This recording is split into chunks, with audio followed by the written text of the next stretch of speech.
आदाब, आप देख रहे हैं आलमी सहारा और मैं हूं आपके साथ सैयद मिराज। आइए डालते हैं नजर अब तक की सुर्खियों पर।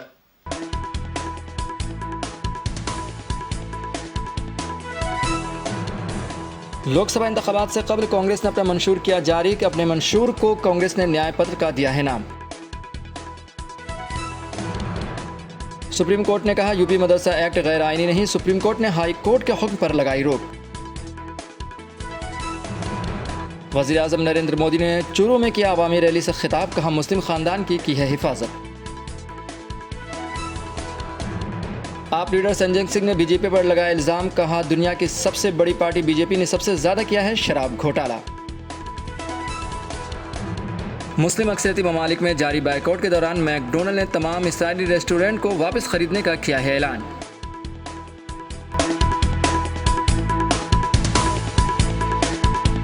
अब पेश है खबरों की तफसीलात।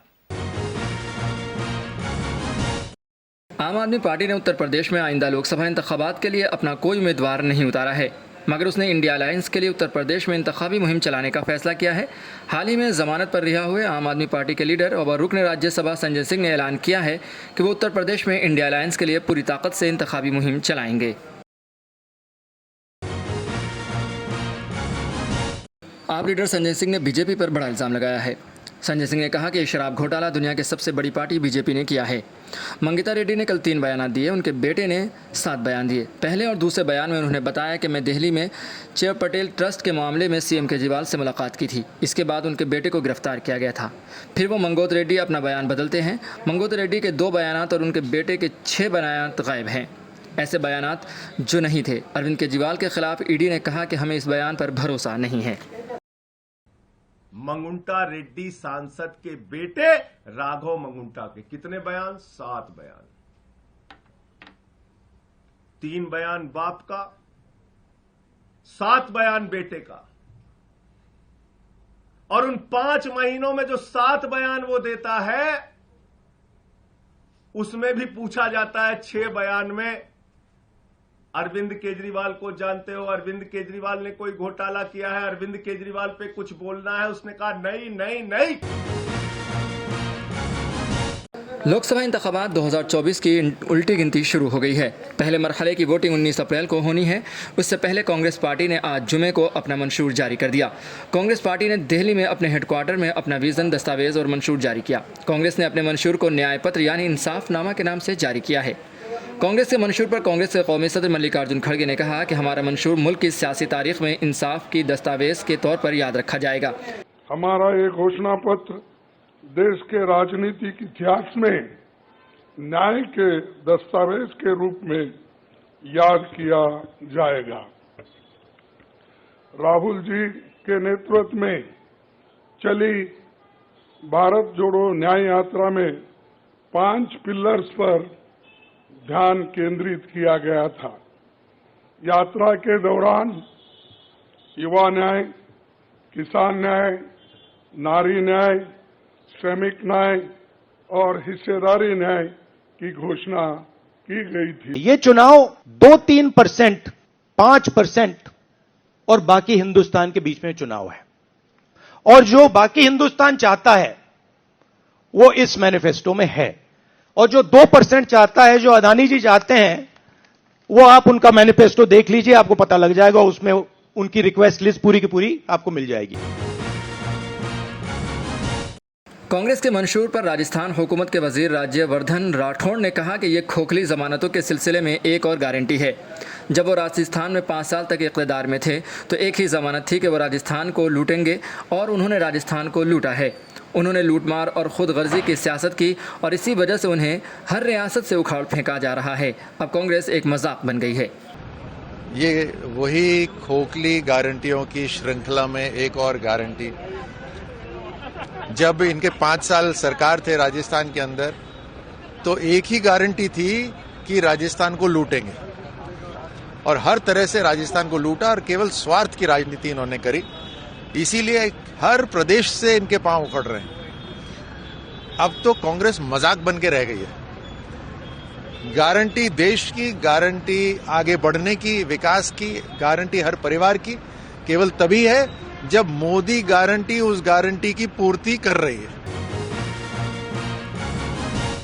सुप्रीम कोर्ट ने यूपी मदरसा एक्ट 2004 को गैर आईनी करार देने के हाई कोर्ट के हुक्म पर रोक लगा दी है। सुप्रीम कोर्ट ने यूपी हुकूमत और दीगर फरीकों को नोटिस जारी किया है।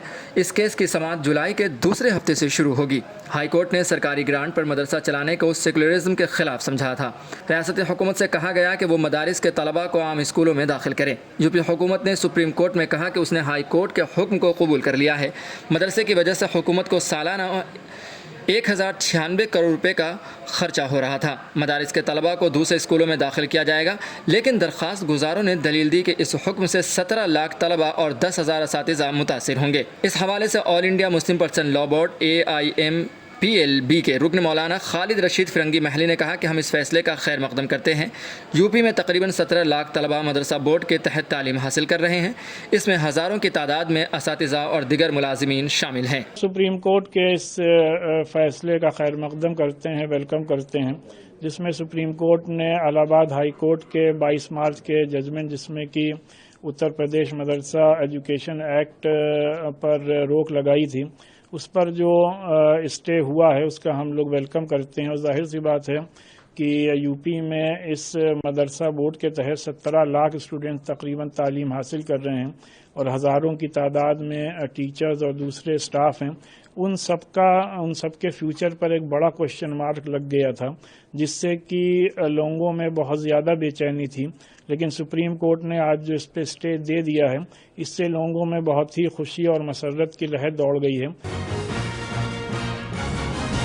अलीपुर द्वार में एक जलसे आम से खिताब करते हुए मगरबी बंगाल के वज़ीर आला ममता बनर्जी ने कहा, बीजेपी की गारंटी सिफर है। क्या आज तक कुछ किया गया है? बीजेपी 2 बार जीत चुकी है।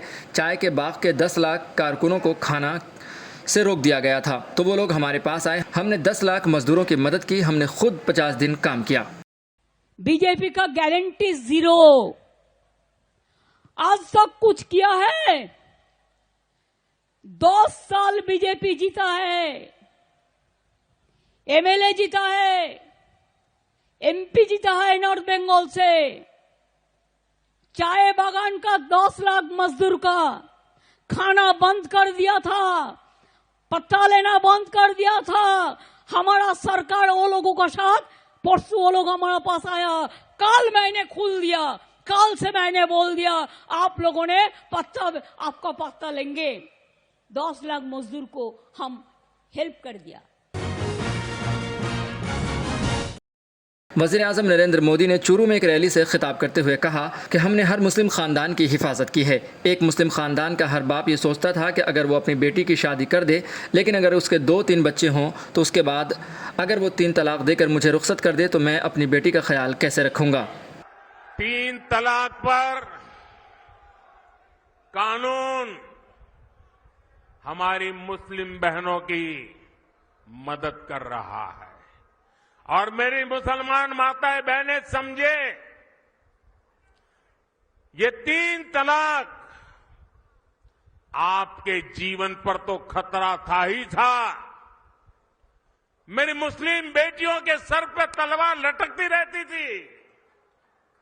मोदी ने आपकी रक्षा तो की है, लेकिन मोदी ने हर मुस्लिम परिवार की भी रक्षा की है, क्योंकि मुस्लिम परिवार का वो पिता, वो कभी सोचता था कि बेटी की शादी करके भेजा तो है, 2-3 बच्चे हो जाएंगे, उसके बाद अगर वो 3 तलाक करके वापस भेज देगा तो मैं बेटी को कैसे संभालूं। मुल्क भर में आज अलविदा जुमे की नमाज अदा की गई। लखनऊ में भी सिक्योरिटी के सख्त इंतजामात के बीच अलविदा जुमे की नमाज अदा की गई। इस दौरान लोगों ने अच्छी सेहत, रोजगार और मुल्क की बेहतरी के लिए दुआ की। मैकडोनल्ड ने मुस्लिम अक्सरियती ममालिक में जारी बाइकआउट मुहिम के दौरान अपने तमाम इसराइली रेस्टोरेंट उस कंपनी से वापस खरीदने का फैसला किया है जिसने इसराइली फौजियों में मुफ्त खाना तकसीम किया था। शाम में इसराइली हमले में शहीद होने वाले ईरानी पासदार इनकलाब के 2 ब्रिगेडियर जनरल और दिगर की नमाज जनाजा ईरानी सुप्रीम लीडर अली खामनाई ने पढ़ाई। ईरान ने इसराइली हमले का मुंह तोड़ जवाब देने का ऐलान किया है। फिलहाल खबरनामे में इतना ही। हमें दीजिए इजाजत और ताज़ा तरीन खबरों के लिए देखते रहें आलमी सहारा।